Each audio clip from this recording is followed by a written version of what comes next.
Sergeant Ryan Maddox drove his palm into Megan Carter's shoulder hard enough to spin her halfway around, and the whole yard heard him laugh about it. "Intel girls belong behind a desk," he said, and shoved her again, harder. "Not out here, not with men." She didn't stumble, she didn't flinch.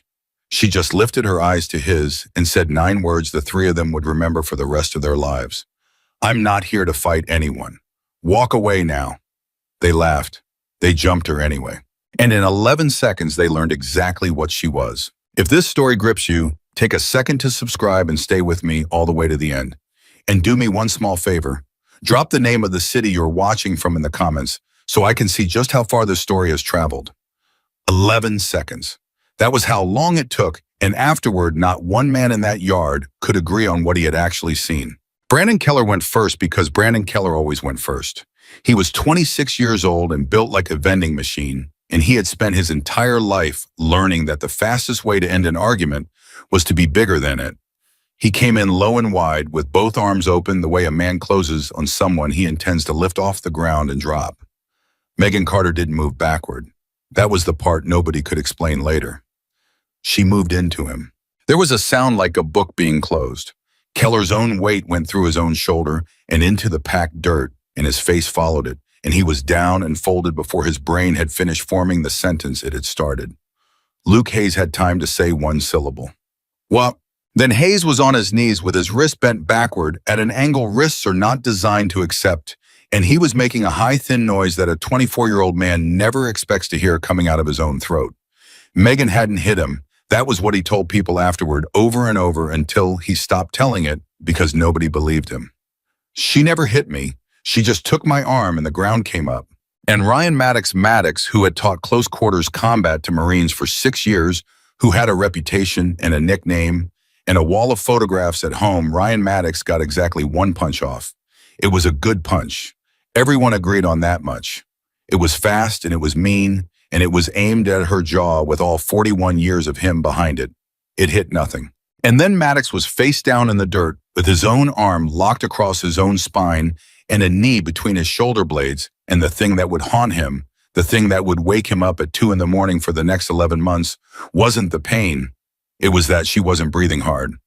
"Stop moving," Megan said. Her voice was completely level, conversational, like a woman reading a grocery list. "You'll tear something. Get off me." "You're going to tear something, Sergeant." "I said get off and stop moving." He stopped moving. 40-some people stood in that yard, and not one of them made a sound. Not a laugh, not a shout, not a word. A radio squawked somewhere, and nobody answered it. Megan let go. She stood up. She stepped back. 3 paces, always 3 paces, always to the open side, an old habit that had kept her alive in places that don't have names, and she put her hands down at her sides and waited.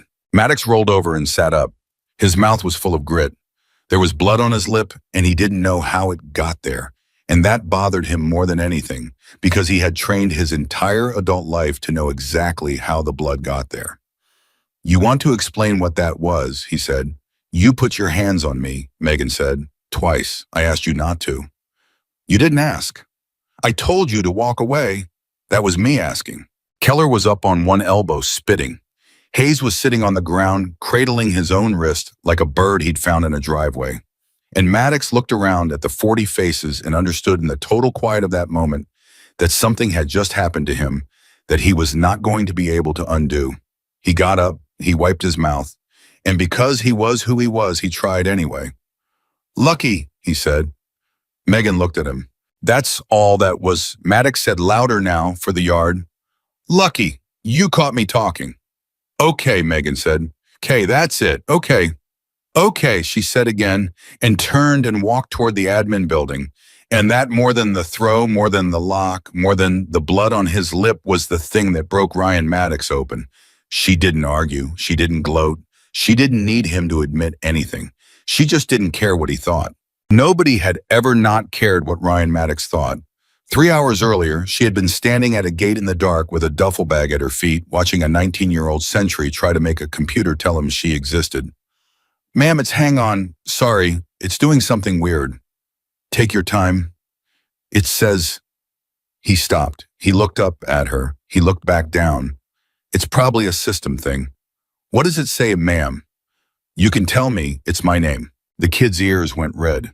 It says the record's flagged. Flagged how? He didn't want to say it.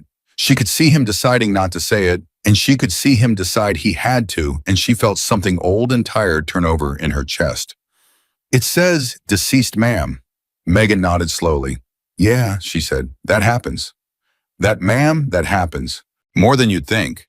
She picked up her duffel. Call the duty officer. Tell him Carter's at the gate and the system's 3 years behind. He'll know what to do. He didn't know what to do. Neither did the duty officer. It took 40 minutes and 2 phone calls to a number that rang somewhere in Virginia and was answered by a man who said exactly 4 words, she's cleared, let her in, and then hung up before anyone could ask him anything else. By the time the gate opened, the sun was coming up over the Joint Tactical Readiness Center, and Megan Carter walked back into the United States military for the first time in 3 years, wearing a gray shirt, tactical pants, and a pair of boots she'd owned so long, the leather had gone soft as a glove. No rank on her, no unit patch, no name tape, nothing to tell anybody who she was. That had been the plan. That had been the whole entire plan. She hadn't come to prove anything. She had come to find out whether there was still a place in the world where she fit, or whether the last 3 years had filed all her edges down into something that couldn't fit anywhere anymore. 11 seconds into her first morning, she had her answer, and she hated it. The admin building was cold and smelled like burnt coffee and somebody's microwaved eggs.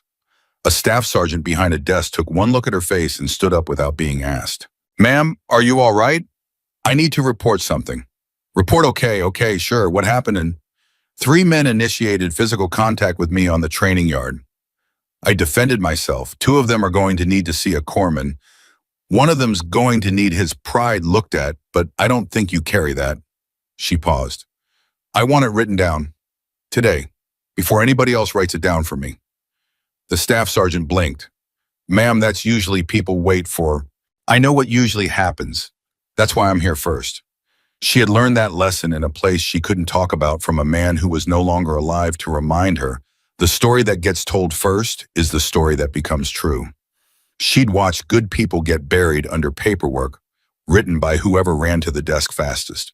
She was not going to get buried again. She had already been dead once. It hadn't taken. Colonel James Pruitt read the incident report twice, put it down, and rubbed his eyes with the heels of his hands like a man who had been hoping to make it to lunch without anything happening. Sit down, Carter.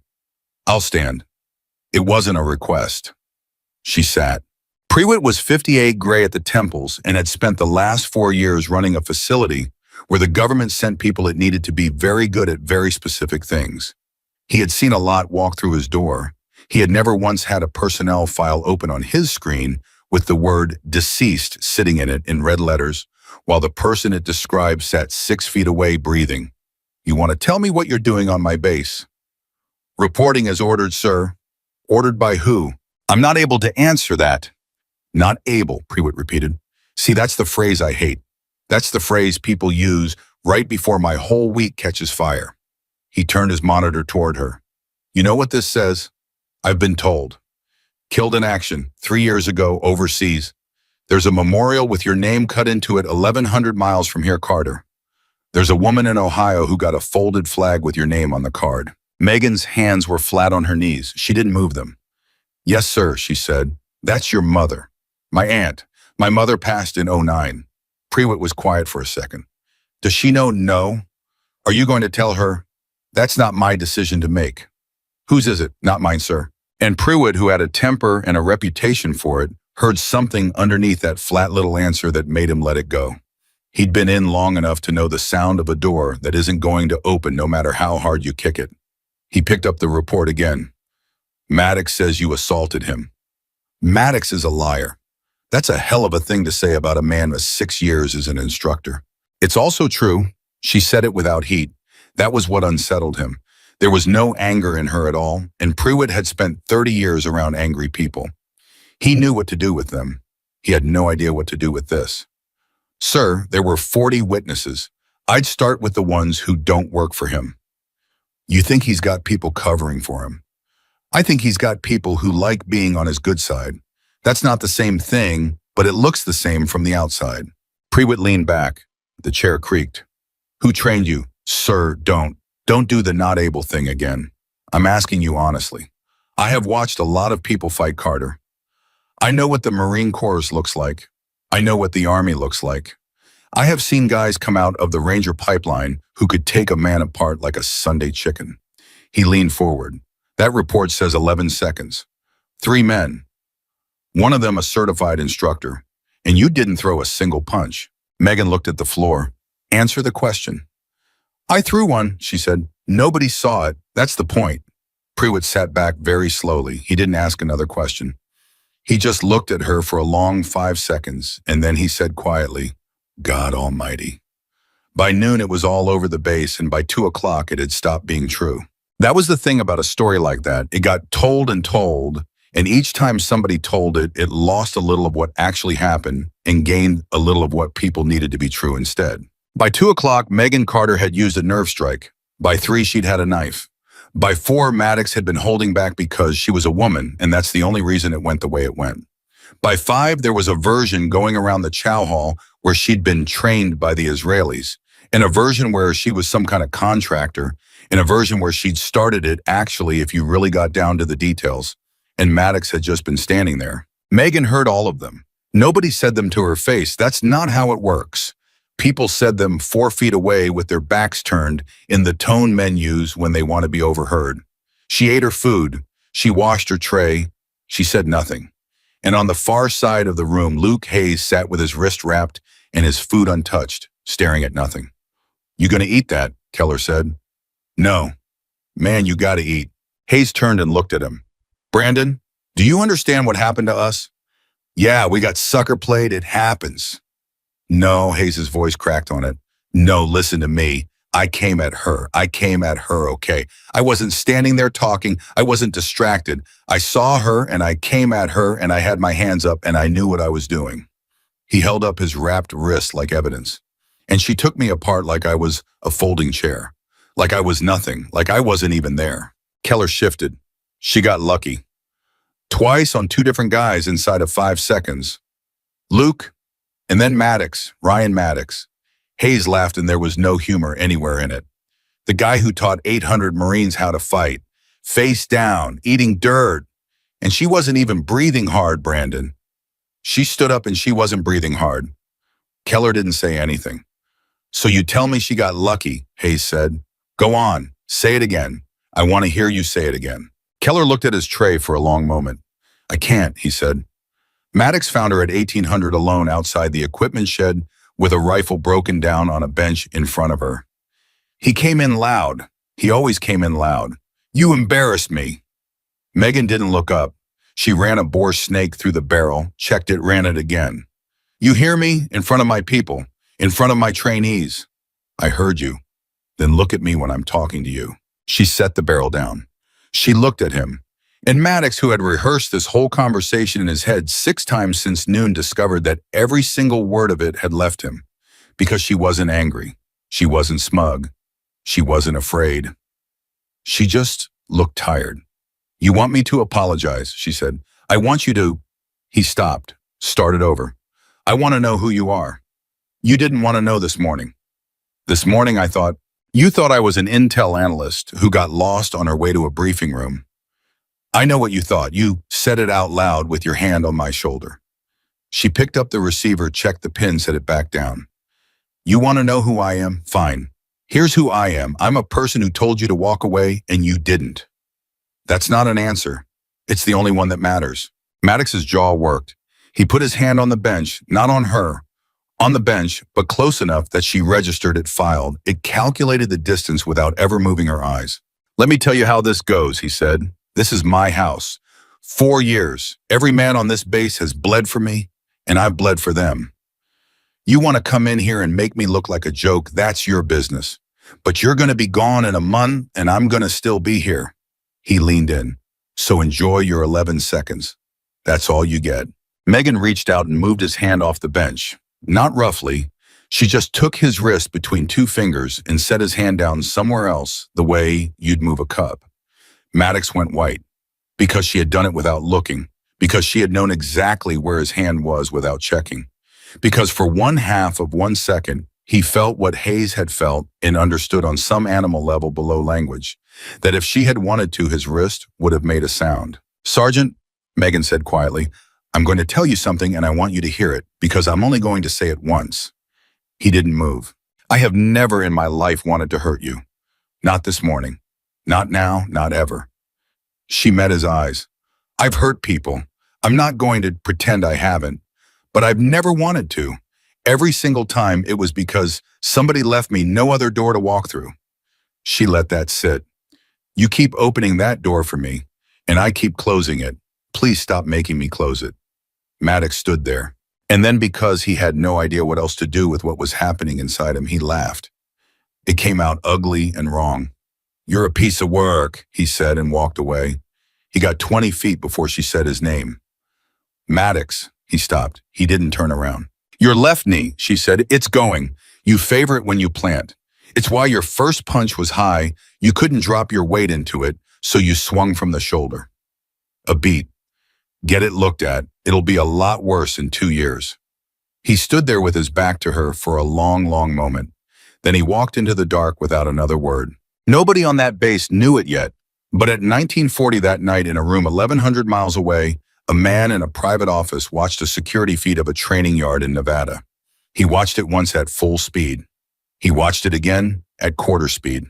He leaned in close on the last 4 seconds, where a woman in a gray shirt stood up off a man's back and stepped away without breathing hard. He paused it. He sat back, and he said one word to the empty room. "Impossible." Because he had watched her die. He had paid a great deal of money to watch her die. Megan didn't sleep that night. She lay in a bunk in a room built for 8 and occupied by one staring at the ceiling, and she went through it again the way she always went through it. Every choice, every second. She'd had options. That was the part that ate her. She could have taken Keller's charge and stepped off it, just let him go by, let him look stupid, let the yard laugh at him instead of her.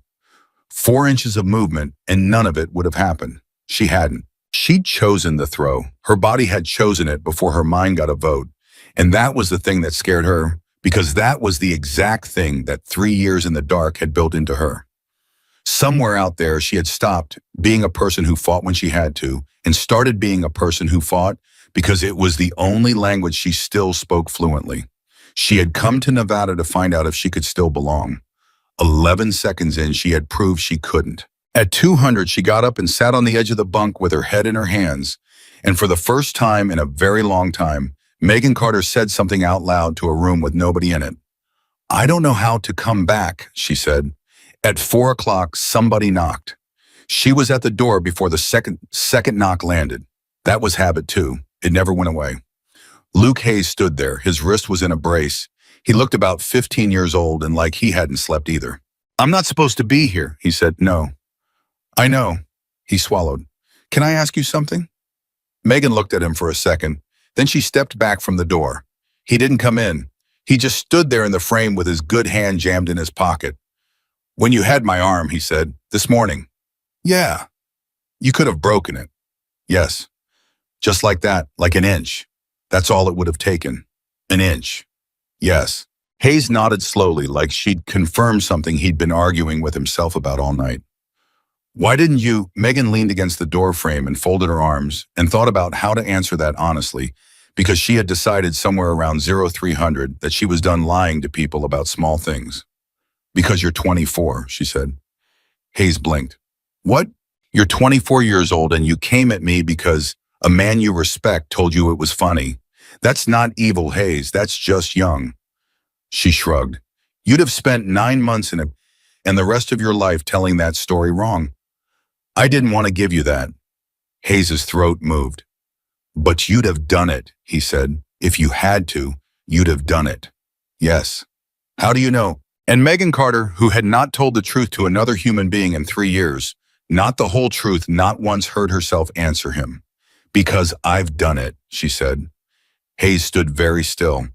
"I need to ask you one more thing," he said, "and then I'll go and I'll never bring it up again."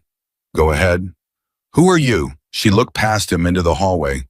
Empty, quiet, a base full of sleeping men who all thought they knew the answer already. "Ask me in a month," she said. "Why a month then?" Because in a month you might actually want to hear it. He nodded, he turned to go, and then he stopped, and he said without looking back, Maddox is putting in a formal complaint. Assault on an instructor. He's got Keller signing it. He's got two other guys signing it who weren't even out there. Megan didn't move. I'm not signing it, Hayes said. They're going to make your life hard. Yeah, he laughed a little. I figured.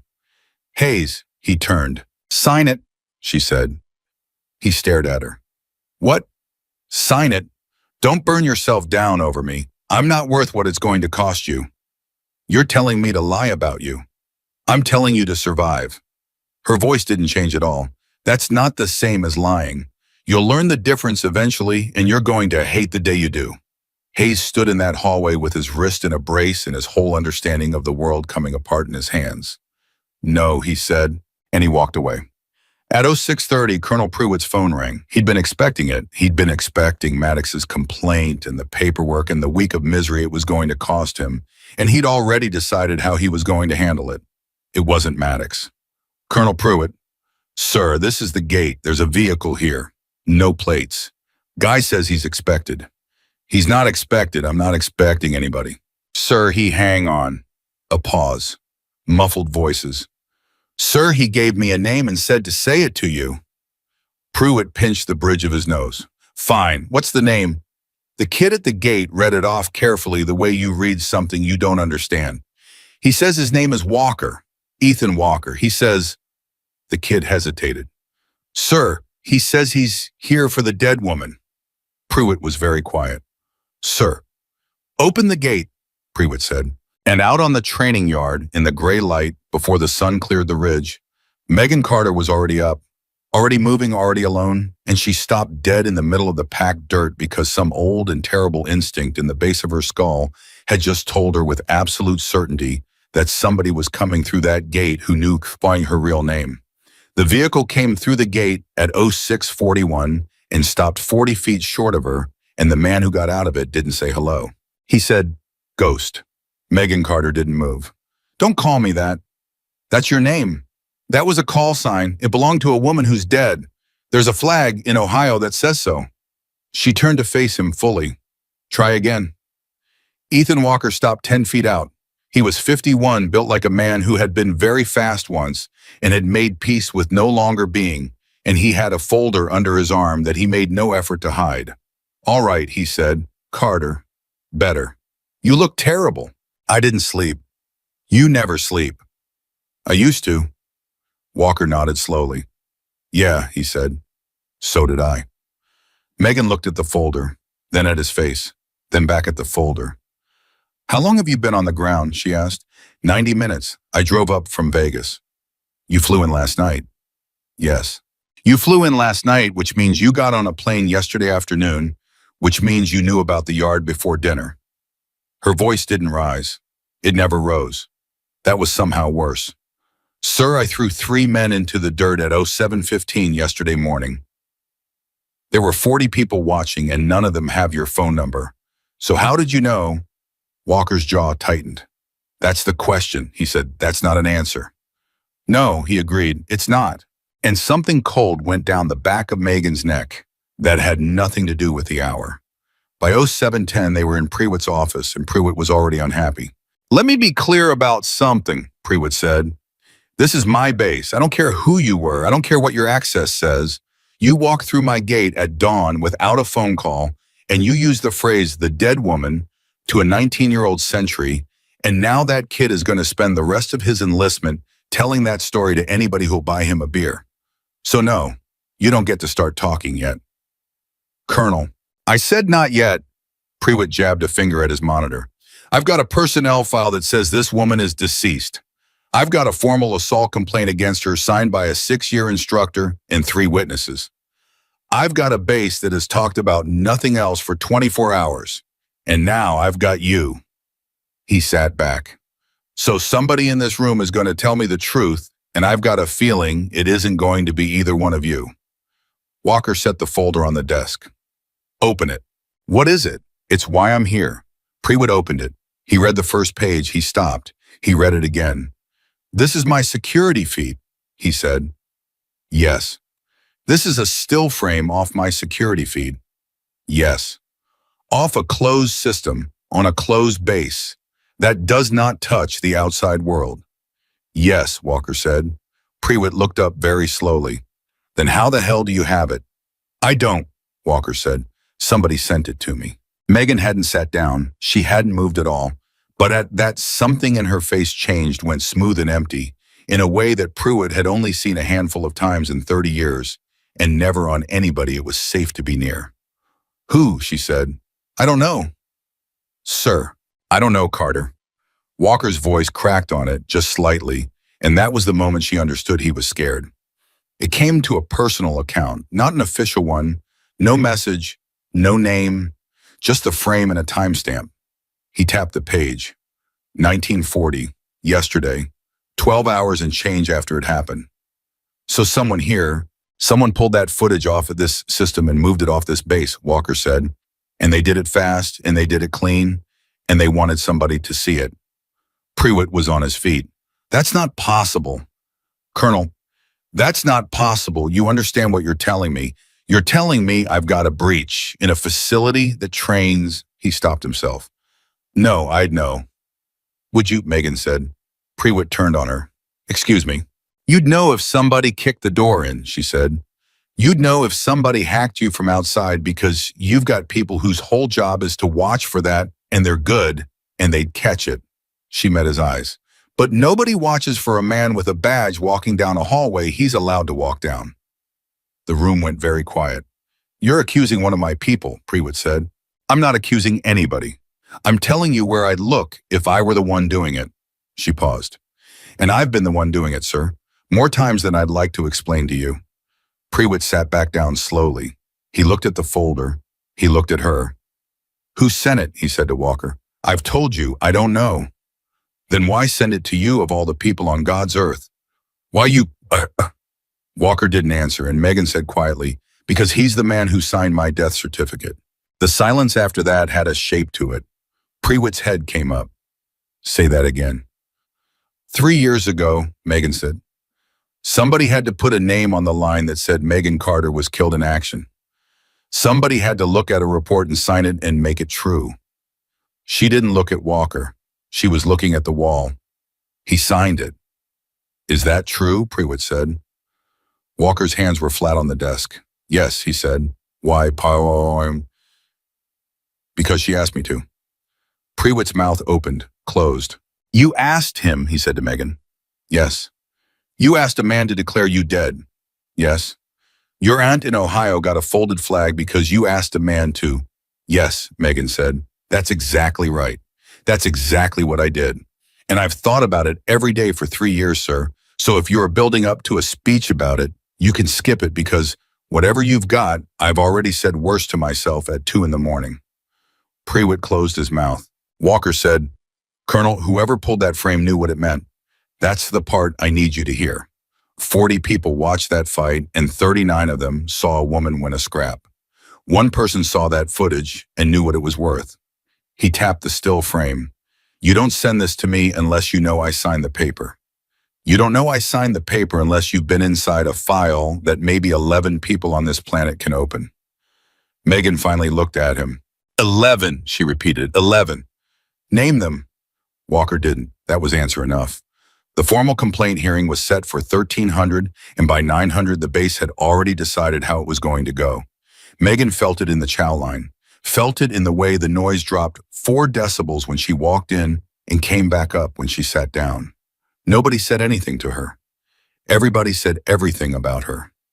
Brandon Keller sat 2 tables over and would not look at her. Ryan Maddox looked at nothing else. He walked over at 0912. He had a coffee in one hand and 4 men behind him, and the 4 men were the point.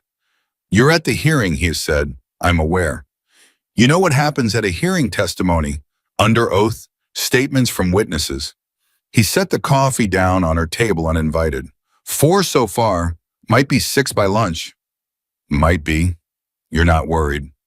No. Why not? Megan looked up at him. Because you're going to lose, she said, and I don't think you know it yet. Maddox's smile went thin. That's confidence. That's arithmetic. She set her fork down. Sergeant, you filed a complaint that says I assaulted you, which means the board is going to watch the tape, which means 40 people are going to sit in a room and watch you put your hand on a woman twice, and then watch her tell you to walk away, and then watch you swing on her. A beat. You didn't file a complaint. You filed a confession. You just paid for the stamp. Something went out of Maddox's face. One of the men behind him, a kid named Tate, 22, who'd signed the statement at 2200 the night before because Maddox had asked him to, and Maddox shifted his weight. Sergeant, Tate said quietly, is that true? Shut up. Is there tape? I said shut up. Because I signed a thing that said she came at you first, and if there's tape, Maddox turned on him so fast the coffee went over. You signed it because you know what happened, he said. You know what happened. You were there. I wasn't there, Tate said. Sergeant, I wasn't there. I was in the armory. You told me it didn't matter because everybody knew. Nobody at that table breathed. Maddox stood there with his hands shaking, and Megan Carter watched a man discover in real time that the thing he had built out of loyalty was actually built out of fear, and that fear has a shelf life. Get out of my sight, Maddox said. Tate got out of his sight. Maddox looked down at Megan. His voice dropped so low nobody else could hear it. You think you're winning. No, Megan said. I think you're losing. Those aren't the same thing, and I'm not enjoying either one. At 0947, Colonel Pruitt's technical officer told him the footage was gone. Gone how? Gone, sir. The block from 0710 to 0725 yesterday. It's not corrupted. It's not overwritten. It's not there. The index says it should be there. The drive says nothing's there. Pruitt put both hands on his desk. Went home last night, sir, between 2300 and 100. Who has access to that system? 19 people. Give me the log. Sir, that's the thing. The tech swallowed. The access log for that window is gone too. Walker was standing by the window. He hadn't said a word in 5 minutes. Now he said without turning around, there it is. Don't, Pruitt said. Colonel, don't you say it. Somebody on this base, Walker said. Watch that woman throw 3 men into the dirt, recognize what she was sent the frame to the one man who could confirm it, and then went back at 11 o'clock at night and burned the tape. He turned around. That's not a hacker. That's not a foreign service. That's a guy with a badge and a bad night's sleep, and he is sitting in your chow hall right now eating eggs. Pruitt didn't answer. There's something else, the tech said. Both men looked at him. The still frame the commander received. It's not a screen grab off the feed. The kid's voice had gone thin. It's a frame export, native resolution, embedded metadata. That's not somebody pointing a phone at a monitor, sir. That's somebody who logged in scrubbed to the exact second and exported it properly. Meaning what? Pruitt said. Meaning they weren't in a hurry, the tech said. Meaning they knew the system. Meaning he stopped. Sir, whoever did it like it was their job. Megan was told about the missing footage at 11:04. She took it the way she took everything, which was to say she didn't take it at all. She just stood there and absorbed it and rearranged something behind her eyes. So there's no tape, she said. There's no tape, Walker said, for a hearing at 1300. Yes, where 3 men are going to say I attacked them. 4, Walker said. Keller signed at 0800. Megan closed her eyes for 1 second. Just one. That's the point, she said. What is the tape? Her eyes opened. Sir, nobody deleted that footage to protect Maddox. Maddox isn't worth protecting, and whoever did this doesn't care about a scrap in the dirt. They deleted it because it's the only recording that exists of me doing what I do. She looked at him. They didn't take it away from the board. They took it away from the record. There is now no proof anywhere in any system that Megan Carter is alive and still moves like Megan Carter. Walker went very still. They're not framing you, he said slowly. No, they're erasing you again. Yes, Megan said, and then in a voice so quiet he almost missed it, she added, so either somebody's protecting me or somebody's making it easy to do it right the second time. The hearing convened at 1300 in a room with 12 chairs and 11 people in them. Pruitt sat in the center. Walker sat against the back wall with his arms folded and said nothing for 40 minutes. Maddox spoke first. He was good at it. Megan had known he would be. 6 years of instructing had given him a voice that filled a room and a habit of pausing right before the part he wanted you to remember. She was told to identify herself, Maddox said. She refused. She was told the yard was restricted. She refused. I placed a hand on her shoulder to guide her out. One hand, Colonel, and I'll say that under oath, and she came around and put me on the ground. And Corporal Keller, Prewitt said. Corporal Keller moved to assist me. To assist you? After she'd already put you down? Maddox didn't blink. Yes, sir. So the sequence was you first, then Keller? Yes, sir. Prewitt made a note. Corporal Keller, he said, you want to confirm that? Brandon Keller stood up. Megan watched him. She watched his hands because hands never lie, and Brandon Keller's hands were shaking so hard he had to put them behind his back. Corporal? Yes, sir, Keller said. Yes, sir, what? Yes, sir, the sergeant went first. You're certain? Yes, sir. Prewitt made another note. Specialist Hayes, he said. Luke Hayes stood up with his wrist in a brace, and Megan Carter, who had told him at 4 o'clock in the morning to sign the paper to lie to survive, found that she had stopped breathing. Specialist, Prewitt said. You didn't sign the statement. No, sir. Everybody else did. Yes, sir. Why didn't you? Hayes stood there. Megan could see the whole thing happening in his face, the 24 years of it, the man who taught him, the 4 men in the row behind him, the entire rest of his career sitting on a scale in his own hands. Because it's not true, sir, Hayes said. The room made a sound. Maddox didn't move. That was the worst part. He just sat there. Explain, Prewitt said. I went first, sir. Hayes's voice was steady, which surprised even him. Not Keller, not the sergeant. Me. Sergeant Maddox put his hand on her twice and told her intel girls belong behind a desk, and she told him she wasn't there to fight anybody and asked him to walk away. He swallowed. And then Keller went. And then I went. And then the sergeant swung on her. He swung. Yes, sir. You're certain of that? And, sir, I was 6 feet away and I've thought about nothing else for 30 hours. Hayes's jaw was tight. He threw a right hand at her jaw. It was a real punch. He meant it. Prewitt set his pen down. Sergeant Maddox, he said, would you like to revise your statement? Maddox stood up. No, sir, he said. You understand that Specialist Hayes has just directly contradicted you under oath. I understand that Specialist Hayes has a broken wrist and a woman who told him a story, Maddox said. Hayes's head snapped all around. You son of a specialist. Prewitt's voice cut like a blade. Sit down. Hayes sat down, and Prewitt looked at Maddox for a long, long moment, and then he said the thing that ended it. Sergeant, there were 40 witnesses out there. Yes, sir. 40. So here's what's going to happen. I'm going to adjourn this until 0900 tomorrow, and between now and then I'm going to have every last one of them in this chair. One at a time, no sergeants in the room, no friends in the room. He leaned forward. 40 men, Sergeant Maddox.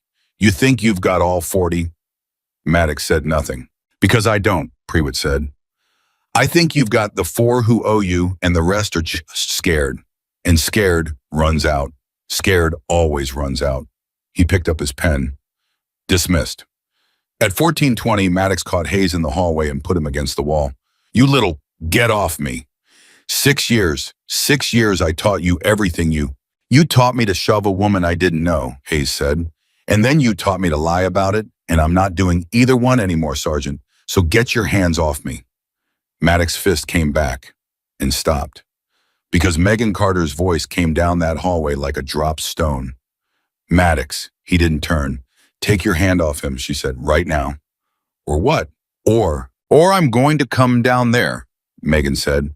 And we're going to do this again, and it's going to be worse because yesterday I was being polite. Maddox let go. He turned around slowly. His eyes were red. His mouth was doing something that wasn't a smile. You've taken everything, he said. I haven't taken anything. 22 years. His voice broke on it, ugly and raw and completely honest for the first time since she'd met him. 22 years and one morning and a woman I never met in my life, and it's all gone. That's it. That's the whole thing. Gone, it was gone.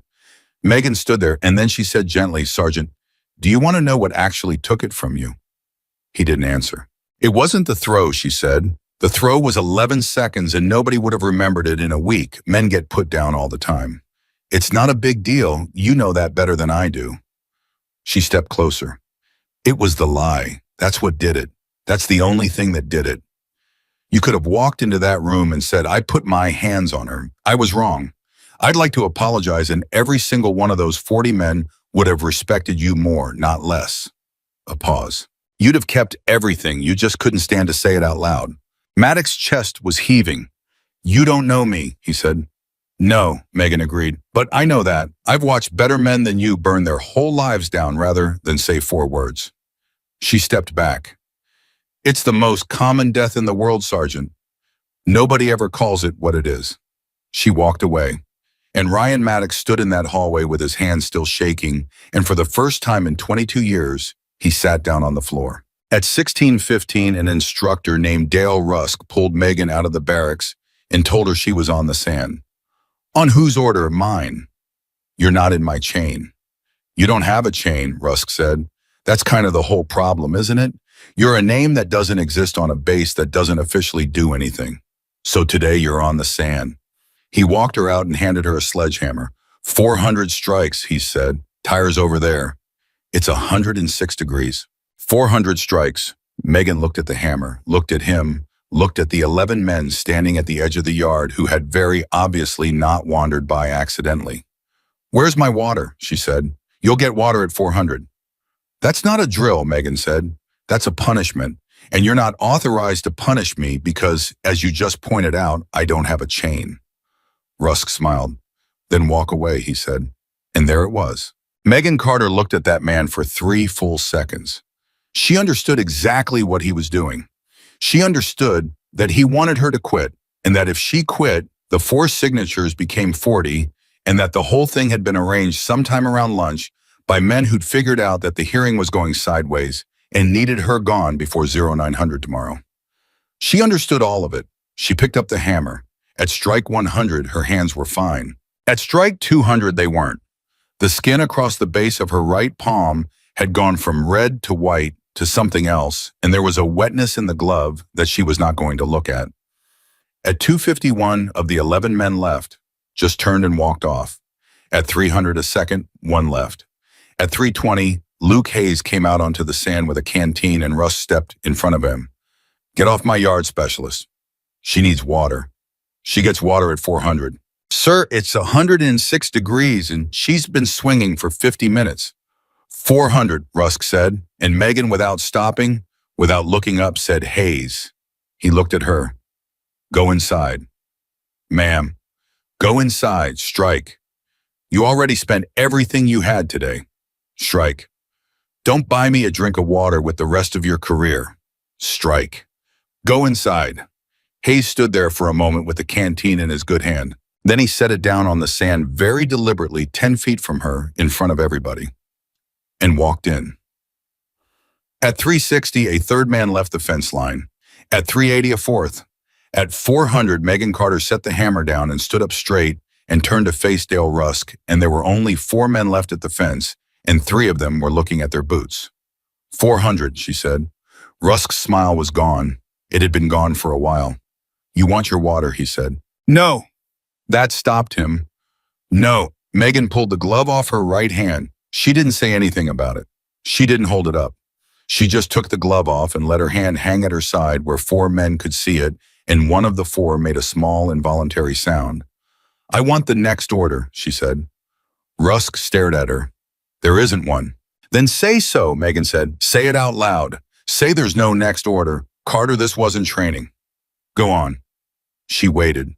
Say it in front of them. Dale Rusk didn't say anything. He turned and walked off the sand, and Megan Carter stood there in 106 degrees with a ruined hand and watched him go, and the 4 remaining men at the fence line watched him go too. And something happened on that base in that moment that no complaint form was ever going to undo. Then she picked up Hayes's canteen and drank it dry. Ethan Walker was waiting at the edge of the yard. He had been there, she realized, for a very long time. How long, she said. Since 200. You didn't stop it. No. Why not? Because you didn't want me to, Walker said. And because if I'd stopped it at 200, you'd have been a woman who needed a commander. At 400, you're something else. Megan looked at her hand. That's a very clean way to describe standing there, she said. Walker didn't flinch. Yes, he said, it is. They walked. Neither of them said anything for a while. Carter. Sir. 3 years ago. He stopped walking. The night before it happened. You called me. She kept walking. Carter. I remember. You said you'd found something. You said it was bigger than the shipment. You said you needed 48 hours and a way out. His voice was rough. And 31 hours later, there was an explosion and you were gone. Megan stopped. Yes, she said. You never told me what you found. No. 3 years. Walker's hands had curled into fists at his sides, and he didn't seem to know it. 3 years I've carried that. 3 years of signing a piece of paper that made you dead and never knowing why it had to be real. So I'm asking you now on this base out loud. What did you find? Megan Carter turned to look at him. And for one moment, one single moment, Ethan Walker saw something on her face that he had never seen there in 11 years of knowing her, not in briefings, not in debriefs, not in the worst nights of either of their lives. He saw her afraid. I found a name, she said, whose name Carter. And Megan opened her mouth to answer him. And that was when a voice came across the yard behind them, Purwitt. And it was wrong. It was pitched wrong. It was the voice of a man who had just been handed something and had not yet decided whether to believe it. Walker. They both turned. Purwitt was standing 40 feet away with a tablet in his hand and his face the color of paper. We found the access log, he said.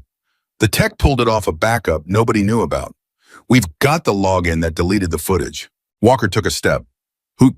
Purwitt didn't answer him. He was looking at Megan. Colonel, Walker said. Who?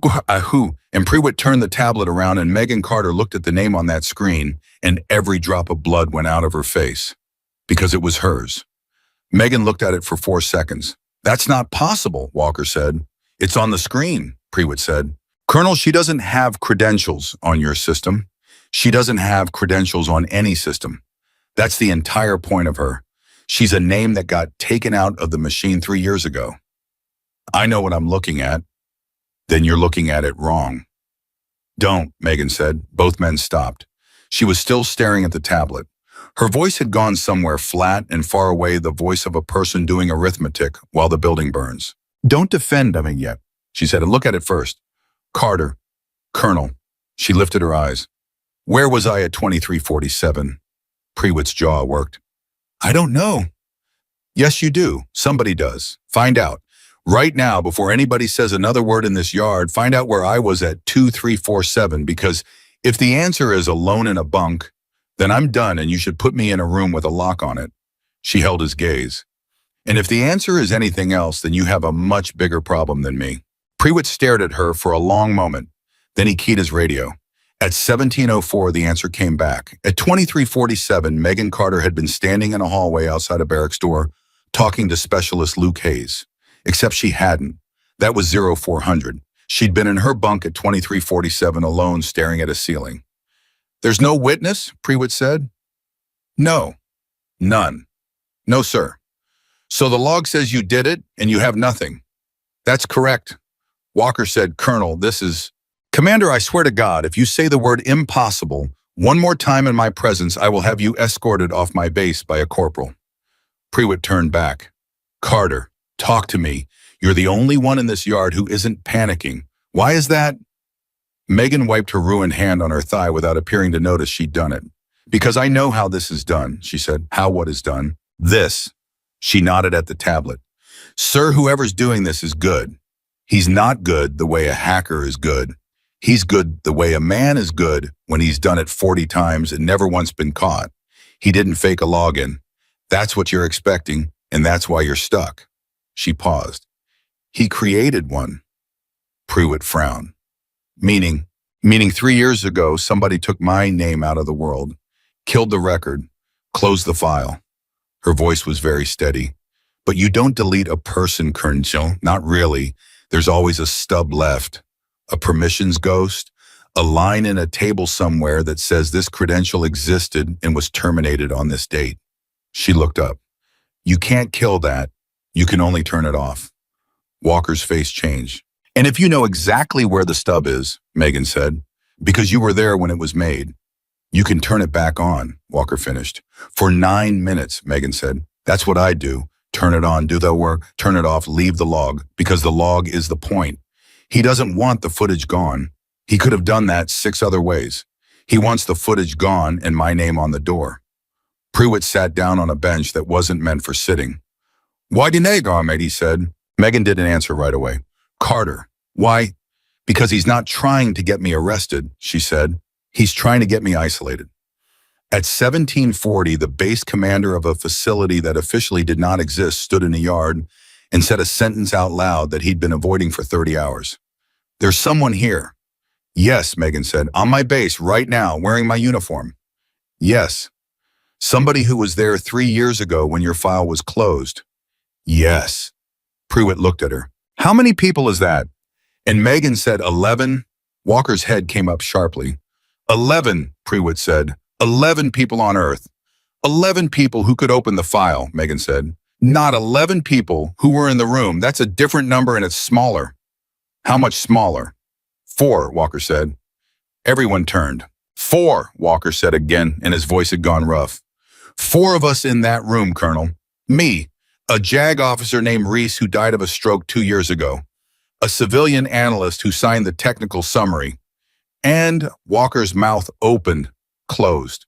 And the man who brought me the file, he said. Nobody said anything. Sir, Megan said quietly. What was his name?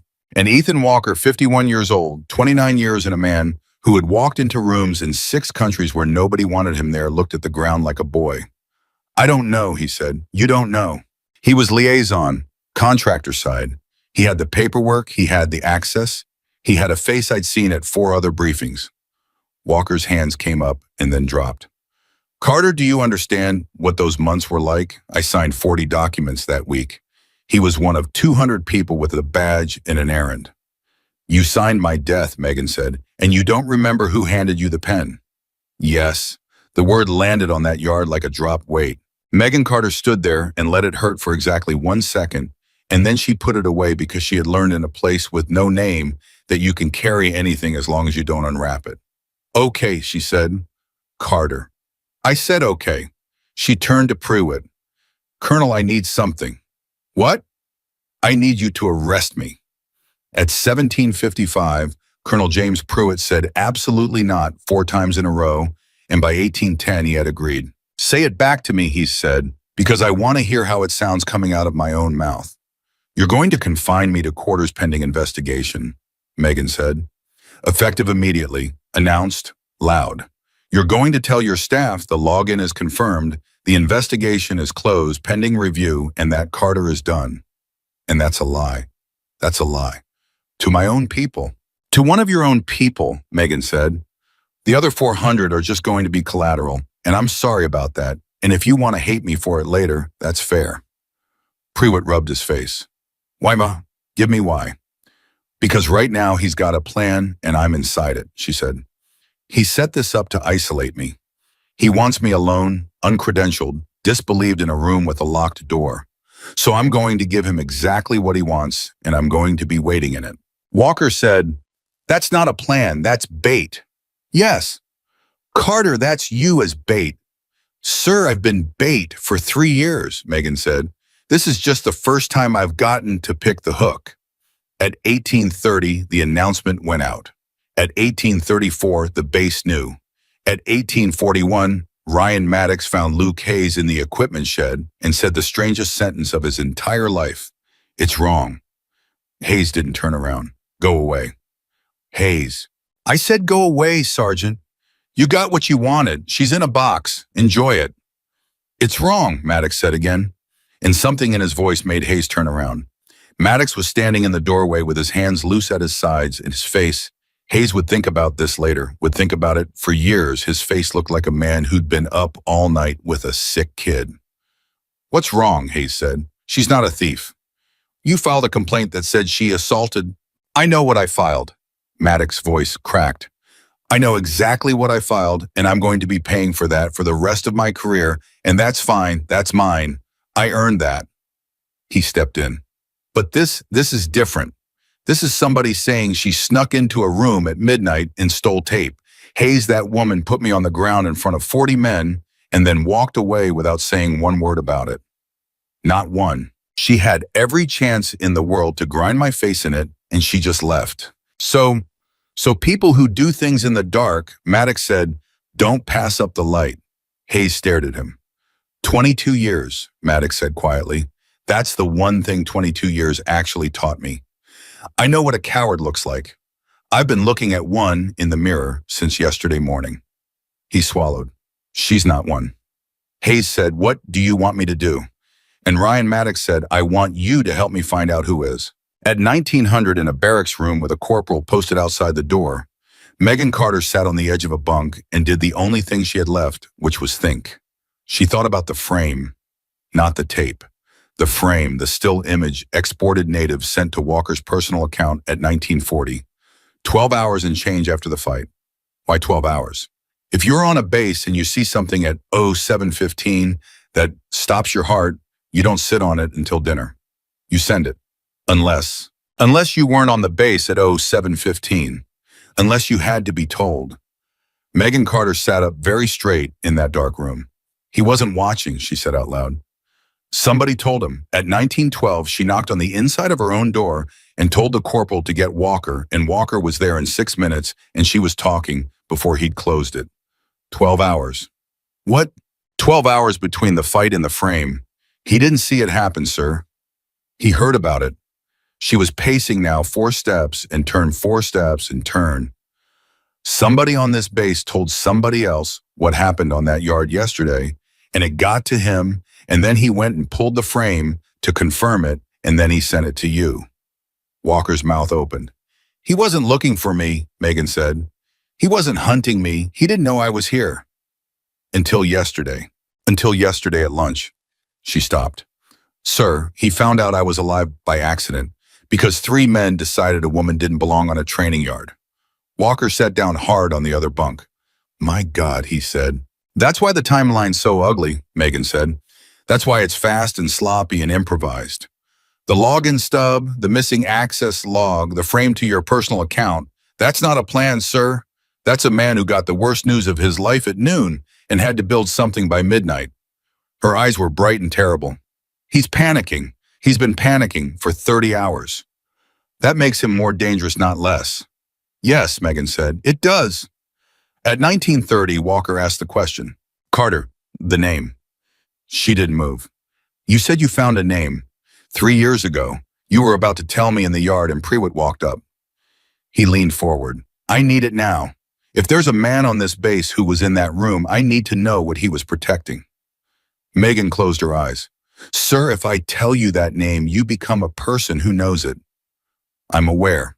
No, you're not. Her eyes opened. Everyone who's known it is dead. Every single one. That's not drama, that's a list. And I've kept it, and it's 11 names long, and I'm the only one still breathing, and I only made that list by letting you sign a piece of paper. Walker didn't blink. Tell me anyway, he said. And Megan Carter, for the first time in 3 years, said it out loud. Volkov, she said. Viktor Volkov. Walker sat back. He's in prison. He was. Carter, I read the sentencing, 19 years, federal. That was your work. That whole case was built on what you sent out before. Before I died, Megan said. Yes, I know, I built it. And it was good, and it was clean, and it took his network apart, and it put him in a box, and it was also the single stupidest thing I have ever done in my life. Why, Cook? Because I gave them Volkov, she said, and Volkov was never the point. Walker went cold. Say that again. Sir, when I found the shipments, I thought I'd found a contractor selling weapons to people who shouldn't have them. That's what it looked like. That's what I reported. That's what got Volkov 19 years. She sat down across from him. 31 hours before they blew that building, I found the second set, the real set, and Volkov's name wasn't on it. Volkov's name was never on it. Volkov was the loud one. Volkov was the guy in the nice car with the temper who everybody could see. Then who? Volkov was the door, Megan said. Somebody built him to be found. Walker stood up. He walked to the wall and stood there with his hand on it. You're telling me you were killed, he said slowly, to protect a decoy operation. I'm telling you I was killed because I noticed the decoy was a decoy, and you let us put him away anyway. Yes. Why? Because he was worth putting away, Megan said. And because if I'd said one word about the second set, the man who built it would have known I saw it, and I'd have been dead in a week instead of dead on paper. She looked at her hands. So I let them have their win, and I took the name and I went into the dark, and I spent 3 years pulling one thread at a time. And Megan looked up. And I'm close, she said. That's the part nobody understands. Sir, I'm 8 months out, maybe less. I came here because I needed a place to stand while I finished it, and because her voice caught for the first time, and because I wanted to see if there was anything left of me that a person could bring home. That's it. That's the whole reason I walked through that gate. That's what all this is for. Walker turned around. And then Maddox put his hand on your shoulder, he said. And then Maddox put his hand on my shoulder, Megan said. And 11 seconds later, 3 years of work was on a security camera. At 2010, the base lost power for 9 seconds. Every light, every screen, every door, 9 seconds, and then it all came back, and the automated system logged it as a transient fault on the primary bus, and a duty tech at his desk yawned and made a note to check the breaker in the morning. In a barracks room with a corporal outside, Megan Carter came off that bunk in the dark and was standing flat against the wall beside the door before the second was over. She waited. The lights came back. Nothing happened. She stayed against that wall for 11 more minutes. At 2028, Prewitt's radio said the words that changed the night. Colonel Gate 2. Go. Sir, the log's showing a vehicle out at 2011. Supply run, 2 men. So there's no supply run scheduled, sir. And the gate was on backup during the outage, so the cameras got nothing. A pause. And sir, the badge that cleared it belongs to Sergeant Dale Rusk. Rusk is in the chow hall. He's been there since 8. Prewitt closed his eyes. It wasn't a fault, he said. At 20:35, Megan Carter's door opened and she was already dressed. 9 seconds, she said. Walker stopped in the doorway. How did you?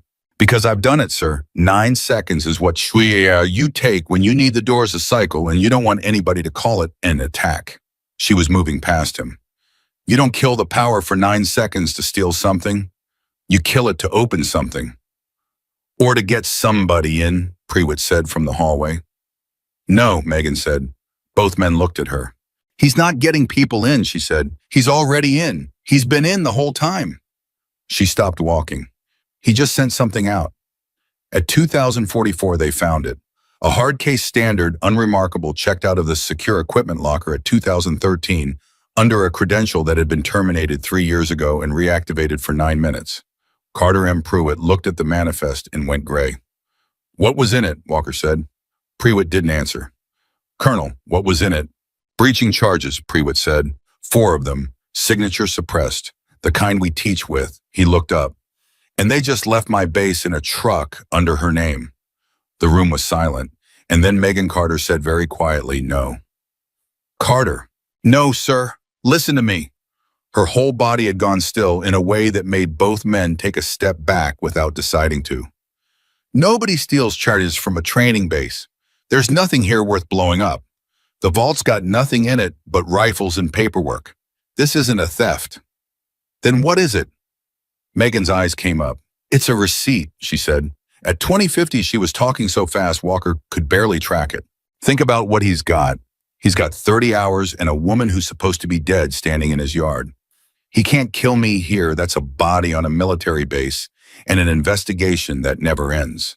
He can't expose me. That puts his own name in the paperwork. He can't run because if I'm alive, I'm already pulling threads and he doesn't know how many I've got. So what does he do? Prewitt said. He makes me the story, Megan said. Walker's face changed. A dead operator comes back, Megan said. Assaults an instructor, steals classified material under a resurrected credential, walks off with military explosives. She looked at Prewitt. Sir, by morning there won't be a woman named Megan Carter. There'll be a rogue. And the second there's a rogue, everything I've spent 3 years building becomes the testimony of a criminal.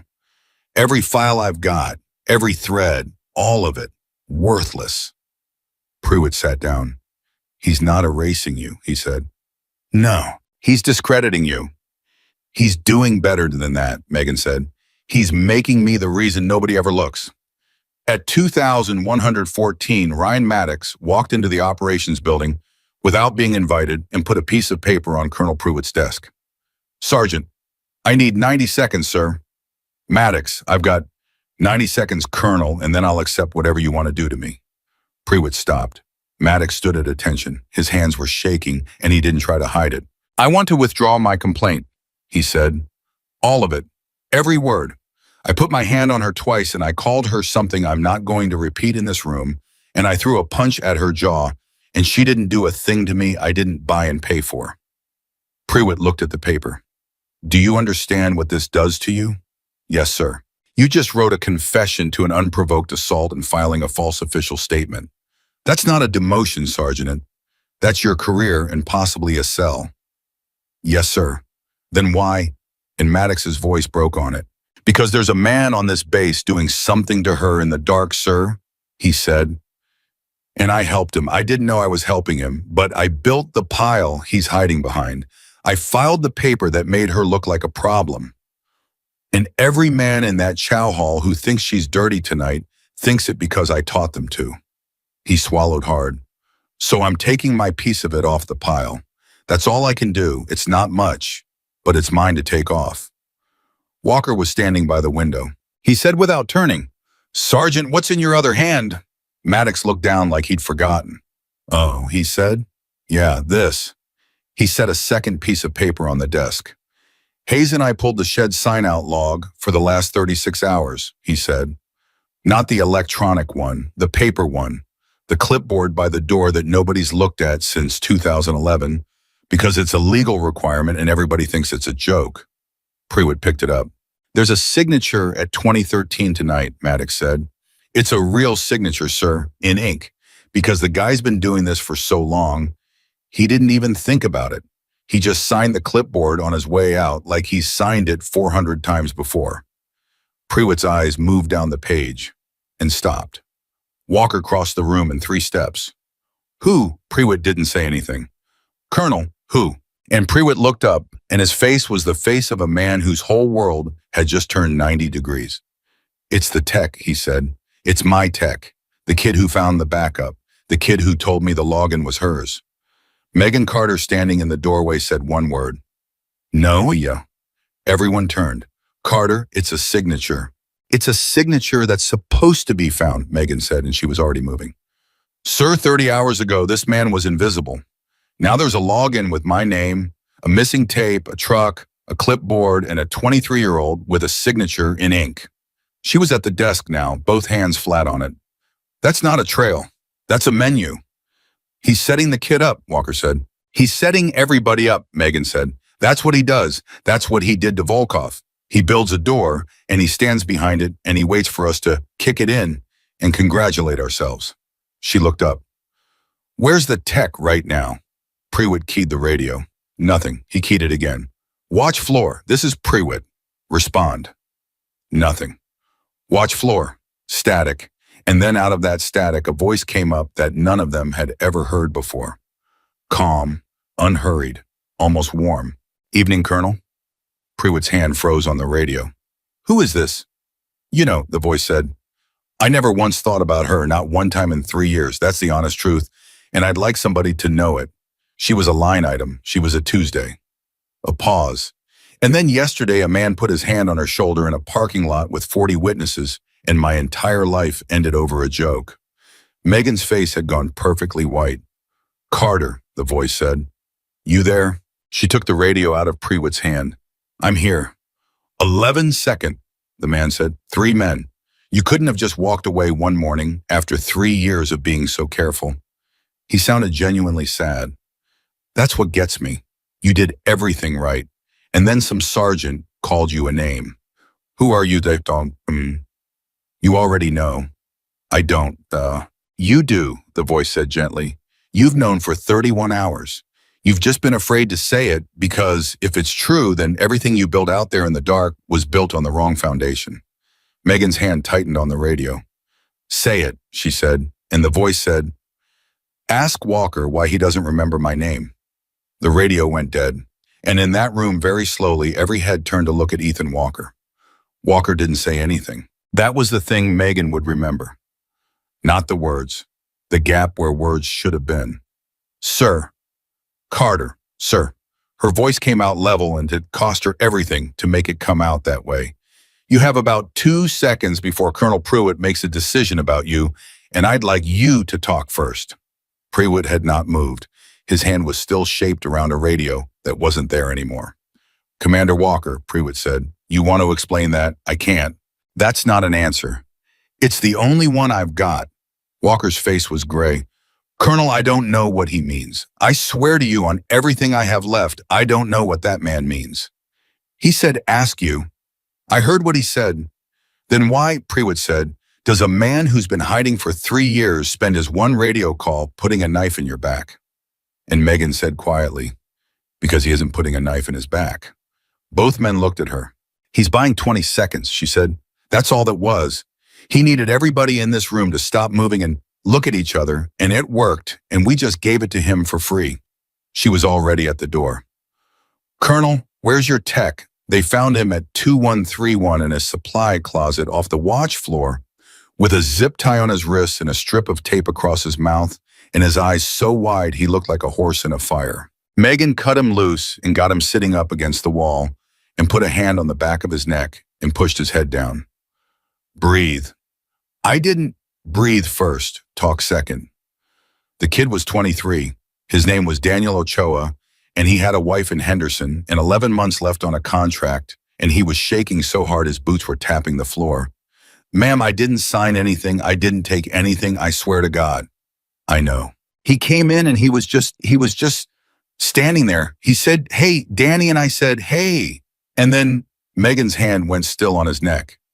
Danny, she repeated. That's what he calls me. Who does? Ochoa looked up at her with wet eyes. Ray, he said. Pruitt made a sound. Just a sound, not a word. Colonel, no, Pruitt said. Colonel. No, that's no. He'd gone the color of ash. Ray Kessler, he's the systems contractor. He's been here 4 years. Pruitt stopped and his mouth kept moving without anything coming out of it. And then he said in a completely different voice, he fixed my printer. Nobody laughed. He fixed my printer, Pruitt said again, and there was something coming apart underneath it. 2 weeks ago, he came in and he crawled under my desk and he was down there 10 minutes and he told me a story about his kid's soccer team and I gave him a coffee. Walker turned to the wall and put both hands on it. Say the name again, he said, Kessler. Say the whole thing. Raymond Kessler. And Ethan Walker started to laugh. It was the worst sound Megan Carter had ever heard a human being make. It went on for about 4 seconds, and then it stopped like a switch had been thrown, and when he turned around, his eyes were red. Ray, he said. Ray with the folder. Sir, 3 years ago, he came into the office at 11 o'clock at night with a stack of paper and a pen, and he waited by the door while I read it, and he said, Walker's throat worked. He said, take your time, Commander. I'll be right here. Megan didn't move. That's why I don't remember him, Walker said. Carter, that's why. It's not that I forgot. It's that there was never anything to forget. He didn't say his name. He didn't sign the sheet. He didn't hand me the pen. He set it down and let me pick it up. He was talking faster now, and each thing that came out of him seemed to hurt worse than the last. He stood in my doorway for 40 minutes with the most important piece of paper in your life in his hands, and he was so ordinary I would have sworn under oath the room was empty. That's a skill, Megan said. That's a life, Walker said. That's a whole entire life. At 2140, Pruitt got the base on lockdown, and it took 4 minutes, and it did not matter. At 2144, the tech shop pulled Kessler's badge history, and it was clean. 4 years of a man showing up at 0700 and leaving at 1700 and eating in the chow hall on Thursdays because Thursday was chicken fried steak. He's never been flagged, the shop chief said. Not once, not late, not a single access outside his scope. That's not possible, Pruitt said. Sir, that's the file. Megan said, it's possible. Everyone turned. It's possible because he never needed to go anywhere, she said. You people keep looking for a spy. He's not a spy. He's a contractor with a clipboard who has permission to be in every single room on this base, and he's had it for 4 years, and he's never once had to break a rule to do anything he wanted. She looked at Pruitt. Sir, you didn't get infiltrated. You got hired. Pruitt sat down on the edge of a desk. 4 years, he said. Longer, Megan said. What? Colonel, what was this facility 4 years ago? Pruitt frowned. It was a range complex. Half the buildings weren't up. We stood the readiness center up in... He stopped. When? Megan said. Pruitt's eyes came up slowly. 3 years ago, he said. The room went dead. He didn't come here to hide, Megan said. He came here and then this place got built around him and... Sir, do you understand what that means? He didn't pick a base. He picked a hole and waited for somebody to pour a base into it. That's not a man on the run. That's a man who planned the room he'd be standing in 3 years before you walked into it. Walker said hoarsely, why here? And Megan said, because I'm not the only one he was hiding from. At 21:51, Megan Carter did the arithmetic out loud, and it was the worst thing anybody in that room had ever heard. He said something on the radio. He said she was a line item, she was a Tuesday. That's a man who's been doing this a long time. That's a man with volume. She was pacing. He didn't build Volkov's network. He built Volkov. Volkov was a construction project. Loud, rich, mean, visible, a man designed to be caught, so that when someone finally caught him, everybody upstairs would put a bow on it and go home. And then you caught him, Pruitt said. And then I caught him, and it worked exactly the way it was supposed to, Megan said. The case closed. The task force stood down. Everybody got a commendation. Her voice went thin. It was the best day of my career, and I was doing his work for him. So why kill you? Because 31 hours before the building came down, I called the commander and said I'd found something bigger. Megan said, that call went through a system. That system had a contractor. Walker's head came up. He heard it, he whispered. He heard it, Megan said. Sir, that's the whole thing. That's why it happened so fast. That's why the explosion was 31 hours later and not 31 days. He didn't hunt me down. He didn't run an investigation. He picked up a phone. And then, Walker couldn't finish. And then somebody had to close the file, Megan said, and he walked into your office at 11 o'clock at night and stood in the doorway and let you pick up the pen. Walker's hands were flat against the wall, and he was leaning on them like the building was coming down. He picked me, he said. Yes. He picked me because I'd say yes. He picked you, Megan said, and her voice finally cracked one hairline 1 second. Because you loved me, sir. Because you'd have signed anything on earth that gave me a chance. At 2200, they found the truck. It was 11 miles out on a service road with the doors open and the hard case sitting in the dirt beside it, and all 4 charges were still in it, packed neat, untouched. Pruitt looked at the photo on the tablet for a long time. He didn't want them, he said. No, Megan said. Then why? Because I needed to be a person who steals explosives, she said. That's all. He needed the paperwork to exist. He needed a manifest with my name on it in a truck through a gate at 2011. The charges were never the point. The charges are the sentence in the report that makes 400 men stop asking questions. So he's on foot. No, sir. Carter, the truck's 11 miles out with the doors. He's not on foot, Megan said. He's inside the wire and he never left it. That truck went out at 2011 with 2 men in it, and neither of them was Ray Kessler, because Ray Kessler was standing in a supply closet at 213, zip tying a 23-year-old. She looked up. He's here. He's been here the whole night. He's probably eaten dinner. Pruitt keyed his radio. All post. Colonel. What? Don't, Megan said, excuse me. Don't send men to look for him. Her voice was very quiet. Sir, he spent 30 hours making me a criminal. He didn't do that so he could hide from your guards. He did it so that when somebody kills me tonight, there's a file that explains why. Pruitt's thumb came off the transmit key. Somebody, he said. Yes. You said somebody. Yes, Megan said, and Walker turned around from the wall very slowly and said Volkov. Nobody spoke for 4 full seconds. He's in a federal facility, Pruitt said. 19 years. He's got 16 left. Colonel, Megan said, would you check?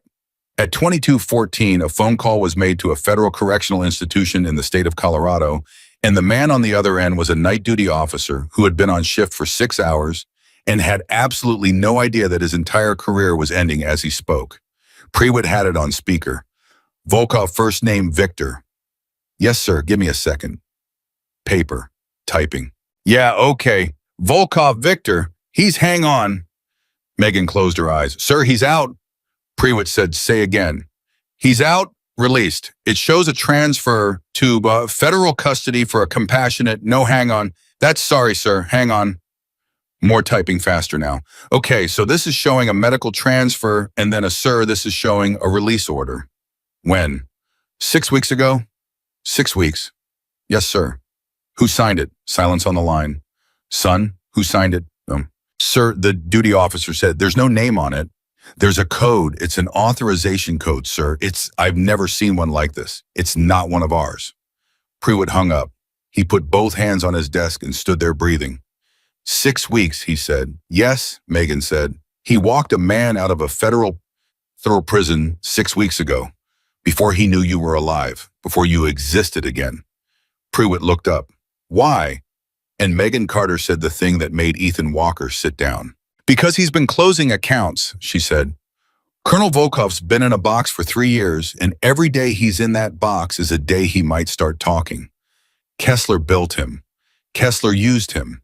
Kessler doesn't leave a tool on the ground where somebody might pick it up and look at the handle. She swallowed.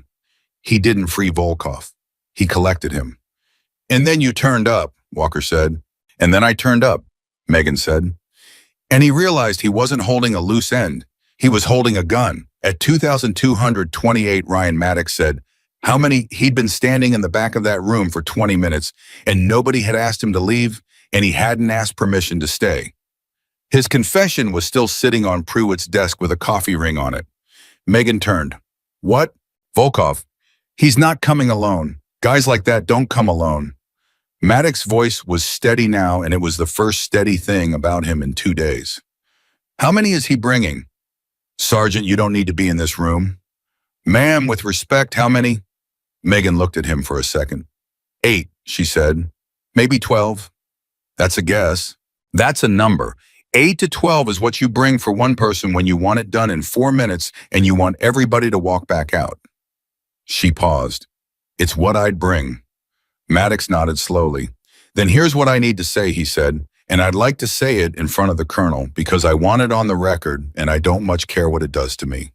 Sergeant, there are 400 men on this base, Maddox said, and as of about 4 hours ago, 390 of them think you're dirty.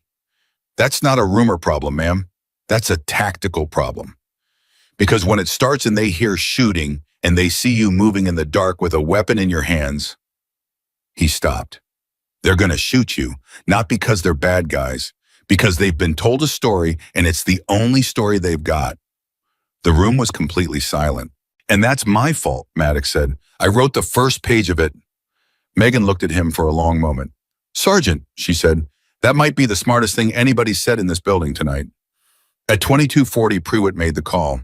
I'm briefing the base. Colonel, Carter, I've listened to you for 4 hours. You listened to me for 1 minute. He stood up. You want to be bait? Fine. You've made your case and God help me, I've agreed to it twice already. But I'm not sending 400 kids into a firefight, believing a lie I personally told them at 18:30 this evening. I did that. I stood in my own office and I authorized it, and it was the right call at 18:30, and it is the wrong call now. And the difference between a good officer and a bad one is about 6 hours. Megan said nothing. Do you object? Prewitt said. Well, no, sir, she said quietly. I think it's the first clean thing that's happened since I got here.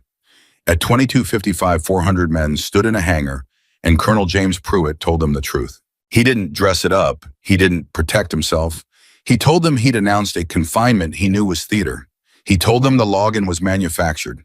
He told them the woman they'd been talking about for 2 days had thrown 3 men into the dirt because 3 men put hands on her, and that there was footage of it, and a man had burned it, and that the man had been fixing their printers for 4 years. Then he told them that a released federal prisoner with a personal reason to want her dead was probably 11 miles out in the dark right now. You could hear the ventilation. Sir, A voice from the middle, 22 years old. Sir, is she a SEAL? Prewitt looked at the back of the room where Megan was standing. Ma'am, he said, you want to take that one? And 400 faces turned around. Megan Carter stood there with her hand wrapped in gauze and a shirt with no name tape on it, and 48 hours of the worst 2 days she'd had since the building came down, and she thought about Luke Hayes standing in her doorway at 4 a.m, asking her who she was. No, she said. The hangar made a noise. I was, she said, for 11 years, special operations, and then I found something I wasn't supposed to find, and I asked a good man to sign a piece of paper that said I was dead, and for 3 years I have not been anything at all. Her voice carried. It didn't rise. It just carried. So no, I'm not a SEAL. There's no unit. There's no roster with my name on it. There's a memorial 1,100 miles from here with my name cut into the granite and a woman in Ohio who got a flag. She looked at them. But I know what's coming through your fence tonight, she said. I've been the thing that comes through fences, and I'm telling you right now straight the way I'd want somebody to tell me you are not ready for it. That's not an insult. It's an arithmetic. You've been training for 11 months, and they've been doing it for 20 years, and they're coming here specifically to kill one person, and they will go through any of you who happens to be standing near her. Silence. So here's what I want, Megan said. I want every one of you inside a building with the doors shut. That's it. That's the whole thing. I want you to be somewhere else. And a voice from the third row said, no, ma'am. Megan's eyes found him, Luke Hayes, wrist in a brace, standing up. Specialist. Ma'am, you told me to sign the paper, Hayes said. 2 nights ago, at my own door. You told me to sign it and lie and survive, and you said I wasn't worth what it'd cost me. His voice shook and he kept going anyway. You said it was for my own good. It was. Yeah, well, Hayes swallowed. I didn't sign it, and I felt better about myself in the last 30 hours than I have in my whole life. And now you're standing up there telling 400 guys to go hide in a building. He shook his head. Ma'am, that's the same thing. That's the exact same thing. You're just saying it louder. Nobody breathed. Megan Carter stood in front of 400 men and had absolutely nothing to say. And then Ryan Maddox stood up. He didn't say anything. He just stood.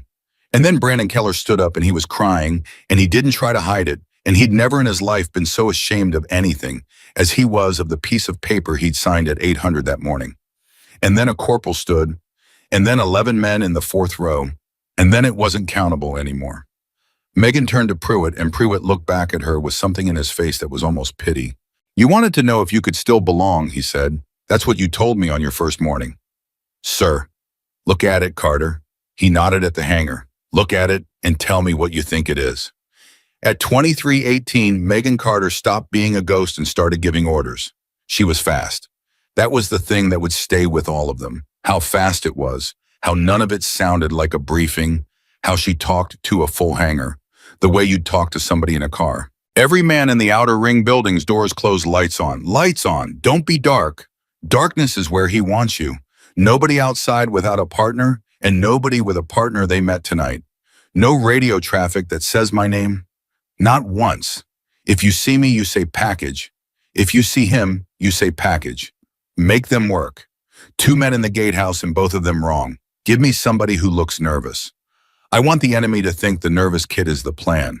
And the last thing, and she said it to the whole hangar, and she meant it. If it starts, you don't come get me. You hear me? Not one of you. If you hear something out there and you think it's me in trouble, it's not. It's a hook. That's what they do. They make a noise so that decent men come running into a hallway with no cover in it, and that's how you lose 11 people trying to save one. Her jaw set. Stay where I put you. That's how you help me. That's the only way you help me. Maddox said, and you? I'm going out. Ma'am, Sergeant, he's not coming in here for 400 people. He's coming in here for one. So the one goes somewhere else. She was already checking a magazine. You give a man what he wants. That's how you find out what he'll pay for it. At 2,352, Ethan Walker caught her at the door. Carter. Sir, I don't have 10 seconds. She stopped. Walker's eyes were wet, and he didn't care who saw. I signed it, he said. Sir, I signed it, and I let a man in a doorway make it real, and I have spent 3 years telling myself it was a mercy. He was breathing hard. It wasn't. It was a coffin, and I built it, and I handed it to him with a bow on it, and every single thing that's happened to you since is mine. Sir, stop. I can't. You can, and you're going to, Megan said, and she reached out with her ruined hand and took his forearm, and he flinched. Listen to me, you didn't kill me. You gave me 3 more years, and I used every one of them, and I'm 8 months out from finishing it, and I would not have had one single day of that if you'd said no. She squeezed. You want absolution? I don't have any. Nobody does. But I'll give you the only true thing I've got. He looked at her. I'd have asked you again, she said. Every time. Every version of this. I'd have picked up that phone and I'd have called you because you were the only man alive I trusted to lie for me. Her voice went rough. That's not a failure, sir. That's the reason I'm still standing here. Walker's face came apart. Go on, she said. I've got work. At 0011, the outer sensor line went down on the northeast fence. Not all of it. 4 segments, then 2 more, then nothing for 90 seconds, and then 11 segments at once, and the watch floor called it in, and Prewitt said one word into the radio. Package. At 0014, the power went again. Not 9 seconds this time. At 0016, Megan Carter was standing alone in the middle of the open motor pool with her hands empty at her sides because that was the whole plan, because a man who has been hunting a ghost for 3 years will not shoot at her from 400 yards when he can walk up and look at her first. That was the bet. That was the entire bet, and she had made it with her own life, and she'd known it when she made it. They came out of the dark at 018. 8 of them. Professionals. She could tell in a second and a half, spacing angles the way the 2 on the flanks moved before the center did. And behind them, walking like a man arriving at a restaurant, came Viktor Volkov. He was thinner than she remembered. Prison thin. But the walk was the same, and the smile was the same, and he stopped 15 feet away and looked at her for a long, long moment with something that was almost affection. 3 years, he said. Megan said nothing. Do you know what they told me in there? They told me a woman built the case, a dead woman. He laughed. I said that's not possible, and they said, well, she was alive when she did it. Victor. Ah. He put a hand on his chest. She remembers. He's going to kill you, Megan said. Volkov's smile flickered. When it's done, she said, when I'm on the ground and you're standing over me. That's when, not later, not tomorrow, that night in the car on the way out. Her voice was flat and calm and absolutely certain. You're the last page, Victor. He's been burning the book for 6 weeks and you're the last page and you drove here yourself. The 8 men had stopped moving. That was the thing. Megan watched it happen and knew what it meant. They'd stopped and one of them had turned his head about 4 degrees, and that 4 degrees was the most important thing that had happened in 3 years. She's talking, Volkov said. That's all. That's what she does. Ask him, Megan said. Ask him who signed your release. Volkov's face changed. Ask him, she said. Go on, right now. Say the name out loud and watch what happens. And a voice from somewhere behind the 8 men said warmly, Victor, don't. Every head turned. He walked out of the dark with his hands in his pockets, a middle-aged man in a contractor's polo shirt with a badge clipped to his belt, and he looked so completely aggressively ordinary that 2 of his own mercenaries had to look twice to find him. Evening, Carter, Ray Kessler said. And Megan Carter, standing alone unarmed with 8 rifles on her and 110 seconds of talking, left in her whole life, looked at him and said, last warning. Ray Kessler stopped walking. He looked at her for a second, and then he did something that none of the 8 men expected, and that Viktor Volkov had never once seen in his life. He smiled. You know, he said, I've wanted to hear you say that for 2 days. Then you heard it. I did. He took his hands out of his pockets, slowly showing them empty, the way a man does when he wants you to notice he's showing you. That's the line, isn't it? That's what you said to the sergeant. 40 witnesses. I'm not here to fight anyone. Walk away now. He shook his head, almost fond. Carter, that's the most expensive sentence anybody's said this century. Do you understand that? You could have taken the shove. You could have eaten it and walked to the admin building and been invisible for another year. He spread his hands. But you couldn't take the shove. No, Megan said. I couldn't. Why not? And Megan Carter, standing alone in an open motor pool with 8 rifles on her, said, because I already died once being quiet. Kessler's smile didn't move, but something behind it did. That's good, he said. It's true. Those aren't different things with you. That's what makes you hard. He glanced sideways. Victor, step back, please. Volkov didn't move. Victor. She said something, Volkov said. She says a lot of things. That's her trade. She's been talking for 90 seconds because she's got nothing else and she knows it. Kessler's voice never changed pitch. Not once. That was the horror of him. Step back. And Viktor Volkov, who had run a network across 4 countries, who had put men in the ground with his own hands, who had spent 3 years in a federal box building, a fantasy about this exact night, took one step back. Megan watched him do it. There it is, she said. Volkov's head came around. What? He told you to step back, and you stepped back. She held his eyes. Victor, you have been out for 6 weeks. Where'd you sleep? Whose car did you drive here? Who fed you? Who put a rifle in 8 men's hands and told them your name? Carter, Kessler said mildly. Who paid for it, Victor? Carter. Answer her, Volkov said. The 8 men had gone very still. Answer her, Ray. Volkov turned, and that was the moment Megan saw it, felt it, the whole night tipping 4 degrees. You told me you found me. You told me you had friends. You told me the woman who buried me was breathing, and you would put her in front of me, and I could. And I did, Kessler said. She's right there. You're welcome. Then who signed my release? Kessler sighed. It was a small, tired human sound, the sound of a man whose printer has jammed again, and it was the most frightening thing Megan had heard in 3 years. Victor, he said, I've known you for 11 years. In all that time, has anybody ever once told you a thing you didn't want to hear? Volkov said nothing.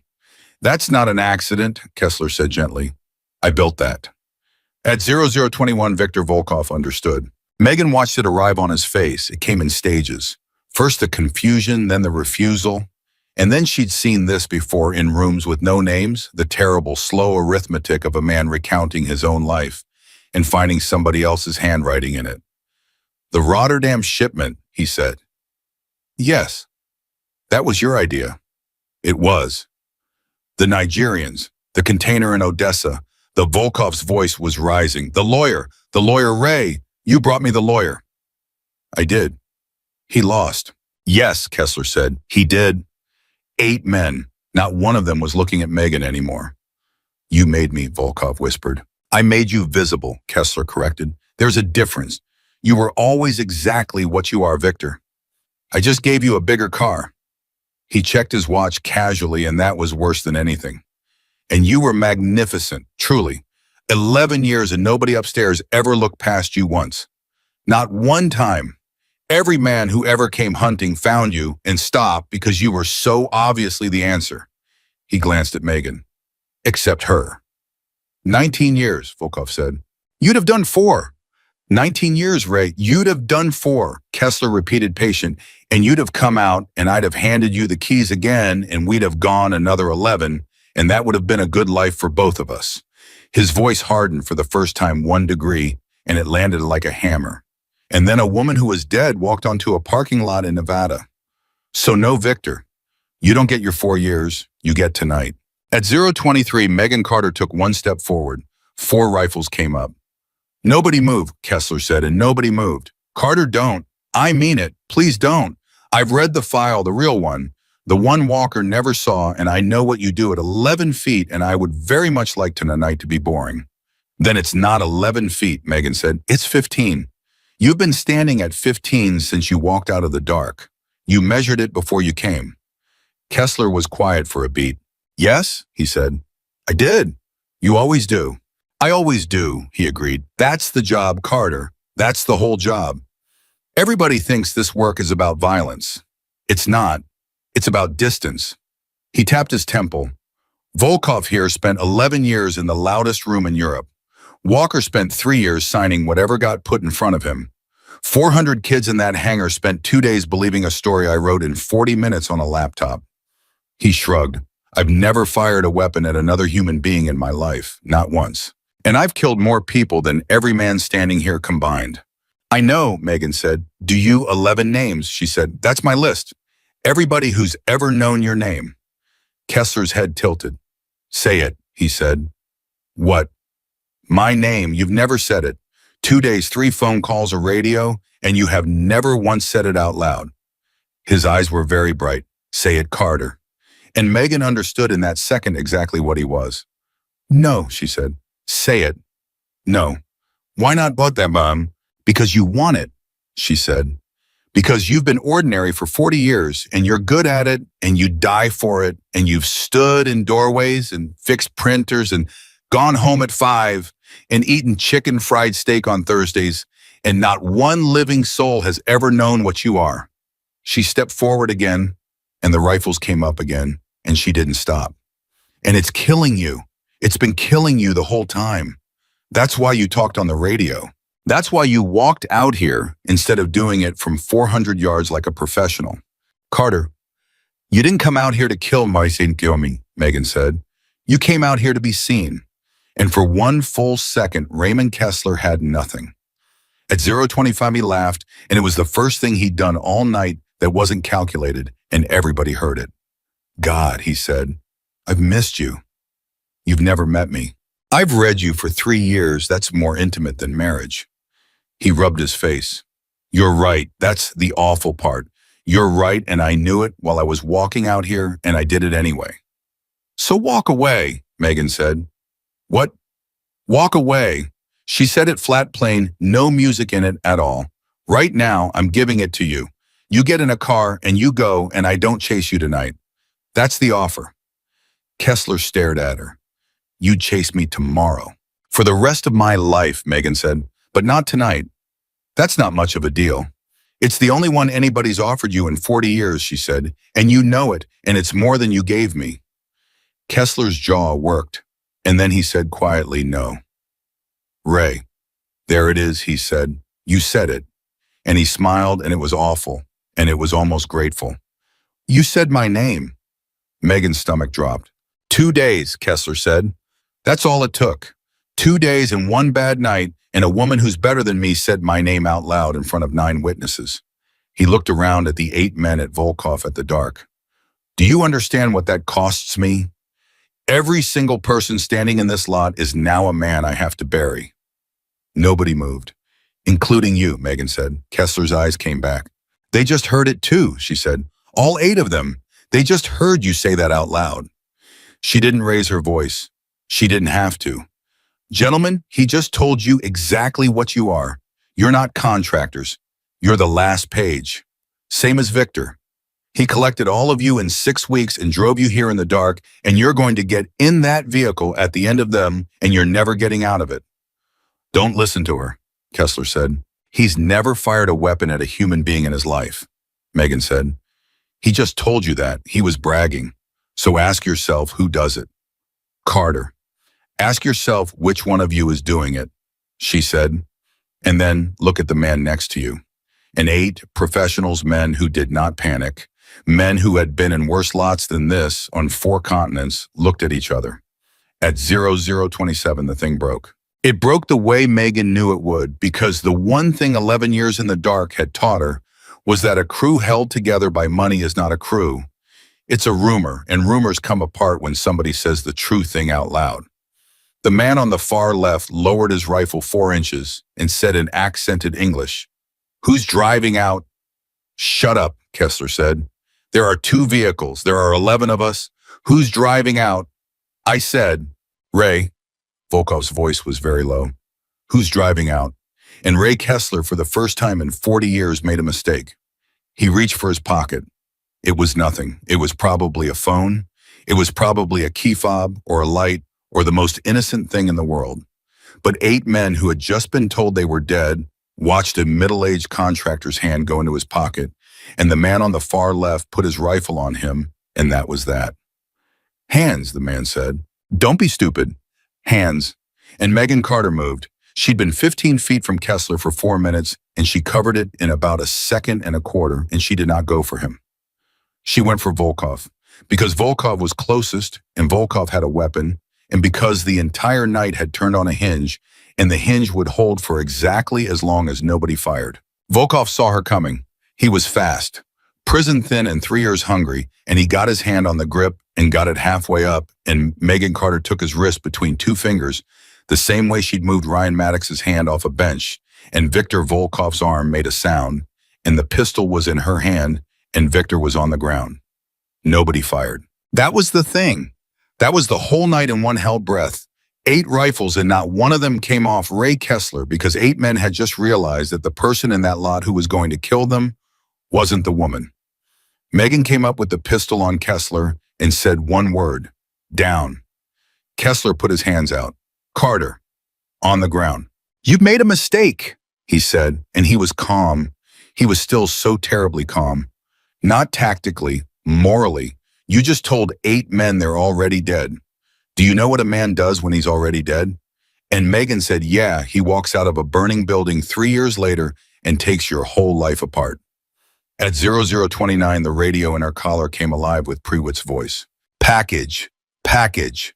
Carter, we've got 9 on thermal in the North Wash, and they're moving toward you fast. Say again 9, and they are not stopping. Megan didn't move the pistol. Ray, she said, how many did you bring? Kessler's face did something. 8, he said. Say again. I brought 8, and Megan Carter's blood went to ice because for the first time in 2 days, Raymond Kessler was telling the truth, and he was afraid. Then who's in the wash, she said. And Kessler, hands out on his knees in a contractor's polo shirt with a badge clipped to his belt, looked up at her and said the last sentence of his career. They're mine, he said, but they're not for you.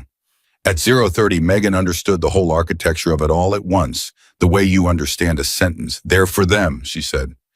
Kessler didn't answer. Megan turned her head just an inch, just enough, and shouted it across that lot. Gentlemen, the 9 coming up, the wash are for you. Not me, you were never getting in that car. For half a second, nothing happened. Then 8 professionals scattered like water on a hot pan, and Megan Carter grabbed Ray Kessler by the collar and dragged him 12 feet and put him behind an engine block as the North Wash opened up. It lasted 4 minutes. Later in the reports, it would be described as an engagement. In the hangar for years afterward, it would be described differently, and mostly in one sentence, nobody came out. Megan didn't fire more than 6 rounds the whole time. She didn't have to. She had a pistol and a man on the ground and a wall of steel between her and a firefight between 2 groups of people who had both just discovered that they had been hired by the same man to kill each other. She held Kessler's collar and she watched. You built this, she said. Carter, you built this too. 9 for 8. You never intended for any of them to leave that lot. That's the tidy version, isn't it? That's the file. Her voice was shaking, and it wasn't fear. A dead operator steals explosives, meets a released convict, and a crew of foreign contractors, and they all kill each other in a motor pool. Case closed. Everybody upstairs puts a bow on it and goes home. Kessler said nothing. And you were going to walk out of it in a polo shirt, she said. Same as always. Same as Rotterdam. Same as Volkov. Same as me. Yes, Kessler said, just that. Yes. And Megan Carter, who had wanted very badly for 2 days to have one single reason to be wrong about him, discovered that she wasn't. At 0034, it went quiet. At 0036, Colonel James Prewitt's voice came up on the net, and it was the voice of a man who had just watched something he was going to think about for the rest of his life. Carter, status. I've got him. Say again. I've got him, sir. I'll leave on the ground. He's not hurt. A pause. Colonel, listen to me carefully. Nobody comes into this lot. Not one man. Not for 10 minutes. Carter. Sir, please. Silence on the net. 10 minutes, Prewitt said. And that was how Megan Carter came to be alone in the dark with the man who had killed her. He knew it too. Ah, Sir said. Don't. No, I understand. He shifted carefully and sat back on his heels with his hands still out. 10 minutes. That's a professional number. That's not rage, that's scheduling. He sounded almost proud. That's what I'd have done. I know, Megan said, so do it. She didn't move. Carter, do it. His voice was gentle. Look at what I am. Look at the last 2 hours. I walked a man out of a federal facility with a code that doesn't exist. I burned your tape. I built your login out of a stub that was 3 years cold. I've been on this base since before this base was a base. He held her eyes. I have friends, Carter. Not many, but the ones I have sign things. If I go into a courtroom, I go into a courtroom, and then I go into a hallway, and then I go home. Megan's hand didn't waver. Everybody who ever knew my name is dead, Kessler said. That's your list, 11. You said it yourself. I've spent 40 years making that list stay 11. His voice dropped. You're the 12th, and there's a colonel and a commander and 400 kids in a hangar who just heard it out loud. So tomorrow it's 412, and I promise you, Carter, I will get every single one of them if you let me stand up. Megan Carter stood there, and in the coldest, quietest, most honest room of her whole life, she wanted to. God help her, she wanted to. You're right, she said. I know I am. You'll walk. Probably, Jay. You'll get Walker and Pruitt and Hayes. Her voice broke on Hayes. You'll get a 24-year-old kid who told the truth in a room where nobody else would. Yes, Kessler said, I will. And nobody would ever know it was me, Megan said. That's the part, right? That's the offer. There's no camera, there's no tape, there's 9 dead men in a lot, and one more wouldn't even be a paragraph. And I'm already a ghost. I'm already dead on paper. Her hand was shaking now. There is literally no world in which anybody ever finds out. None, Kessler agreed. Megan closed her eyes. That's how you did it, she said. Kessler's brow moved. What? That's how you did it? All of it. 40 years. Her eyes opened and they were wet and they were absolutely steady. You never made anybody do anything, not once. You just stood in the doorway and let them pick up the pen. Kessler said nothing. You didn't kill me 3 years ago, Megan said. Walker signed. You didn't ruin my name yesterday. Maddox filed. You didn't put 9 men in that wash. You just told 8 of them they were dead and let them find out what that does to a person. Her voice was rising and she let it. That's the trick. That's the whole trick. You never do it. You hand it to somebody decent and you walk away and it's never your fault and you've been doing it so long, you actually believe it. Carter. And now you're on your knees in the dirt, she said, with a pistol in your face trying to get me to pick up the pen. Ray Kessler's face, for the first and last time in 40 years, showed her exactly what was underneath it. You'll regret it, he said. Probably. He'll walk. You know he'll walk. Maybe. Then why? And Megan Carter said, because I'm not the last thing standing between him and the world anymore. She keyed her radio. Colonel, send them in. At 0044 they came. Pruitt first because he'd been holding at the fence line for 8 minutes with his hands shaking. Walker 2 steps behind, and then a dozen more, and then 30, and then a base. Ryan Maddox got there 4th. Nobody had told him to. He'd just come. He looked at the lot. He looked at the man on the ground in the polo shirt with the badge clipped to his belt. That's him, he said. Yeah, Megan said. I know him.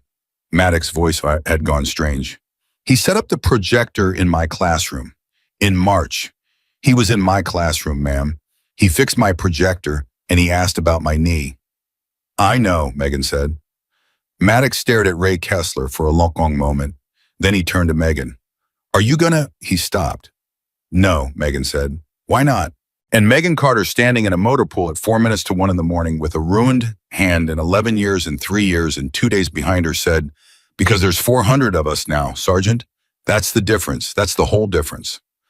Kessler didn't go quietly, but he went, and he went the way she'd promised he would on paper. At 1:10, Colonel James Pruitt did the thing that ended it.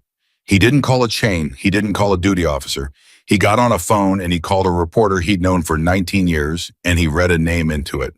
Out loud, on a recorded line, and then he called 2 more. Sir, Walker said, that's the end of my career, Pruitt said. Yes, I'm aware. Colonel, Commander, this man's whole existence is built on not being said out loud. Pruitt's hand was on the phone and it wasn't shaking. So I said it out loud, 11 times to 11 people in 4 time zones in the space of 9 minutes. Let his friends sign something now. Walker looked at him. They'll bury you for that. Probably, Pruitt said, but they'll have to do it in the paper. Ray Kessler heard it happen from the back of a vehicle with his hands zip-tied, and the thing that finally broke him wasn't the handcuffs. It was the sound of a colonel saying his name into a telephone. 9 weeks later, a woman in Ohio opened her front door. She was 71 years old and she had a folded flag in a triangle case on her mantel, and she had not moved it in 3 years. She looked at the person on her porch for a long, long time. "Aunt Ruth," Megan said, and the old woman said, "You're late for dinner." And that was all either of them managed for a while. 14 months later, the case that came out of that motor pool ran to 9,000 pages, and it took down a network that had been running under 4 different flags since before Megan Carter enlisted. Volkov, it turned out, had been the 7th man built for the purpose. There'd been 6 before him. 6 loud men in nice cars, 6 triumphant task forces, 6 bows, 6 trips home. Ray Kessler was convicted in a courtroom with the doors open and 140 people in the gallery and every major outlet in the country in the second row, and he did not walk down any hallway afterward because a man whose name is in a headline is not a man anybody signs anything for. He is serving 4 consecutive life sentences in a facility where his name is on a door. That was the thing he could not survive, not the evidence, the noise. James Pruitt retired 11 months after that night, which is another way of saying they retired him, and he took it standing up. He was offered a consulting job by 3 different firms and turned all 3 down, and he now teaches a course to 18-year-olds in Colorado about the moral weight of a signature. He tells them a story about a printer. They think it's a joke until the end. Ethan Walker never got over it. That's not a failure, it's just true. He put in his papers the same month, and he drove 1,100 miles to a memorial wall and stood in front of a name cut into granite, and he stayed there most of a day, and then he went home. He calls Megan on the 9th of every month. Neither of them ever says why. Brandon Keller wrote a letter. It took him 4 months and 11 drafts, and it was 2 pages long, and Megan Carter has it in a drawer, and she has never once shown it to anybody, and she never will. Ryan Maddox lost his stripes. He accepted it without a word.